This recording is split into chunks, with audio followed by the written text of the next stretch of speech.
بسم اللہ الرحمن الرحیم۔ سوال ہے کہ تقوی اور فتویٰ کیا ہے؟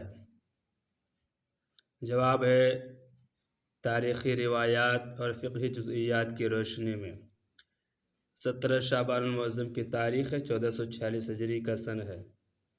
17 شعبان المعظم 430 ہجری میں حضور سیدنا غوث پاک رضی اللہ تعالیٰ عنہ کے آبا و اجداد میں سے حضرت سید یحییٰ زاہدی رحمۃ اللہ علیہ کا انتقال ہوا۔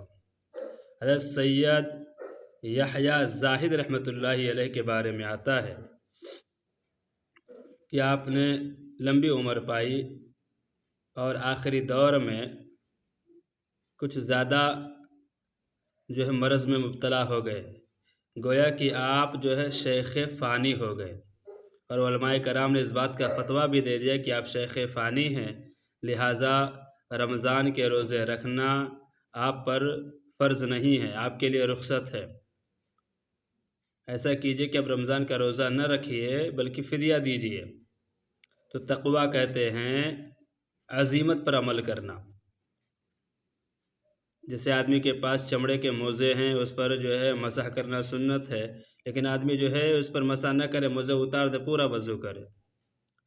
اسی طریقے سے شیخ فانی کا مسئلہ ہے کہ وہاں رخصت ہے، لیکن سید یحییٰ زاہد رحمۃ اللہ علیہ نے، جبکہ علماء کرام نے فتویٰ دے دیا کہ آپ شیخ فانی ہیں، لہٰذا آپ کو روزہ نہ رکھنے کی رخصت ہے، مہلت ہے، تو آپ نے علماء کرام کے فتوے پر کان نہیں دھرا بلکہ تقوی پر عمل کیا، اس حالت میں بھی روزہ رکھا۔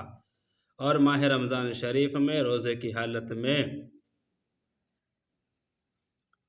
حالت میں اس قدر بیمار ہوئے کہ گویا کہ لوگوں نے یہ گمان کر لیا اب انتقال کر گئے، لیکن نہیں، اللہ رب العزت ان کو صحت سے نوازا۔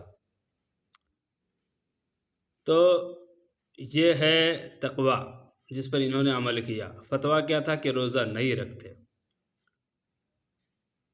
تو تقوی عزیمت پر اور شریعت کی سختی پر عمل کرنا ہے، اور فتویٰ کیا ہے؟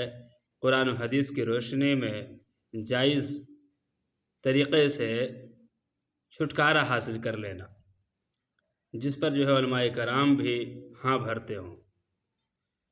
اللہ رب العزت کی بارگاہ میں دعا ہے کہ مسائل شرعیہ اور فرعیہ کو سمجھنے کی توفیق عطا فرمائے۔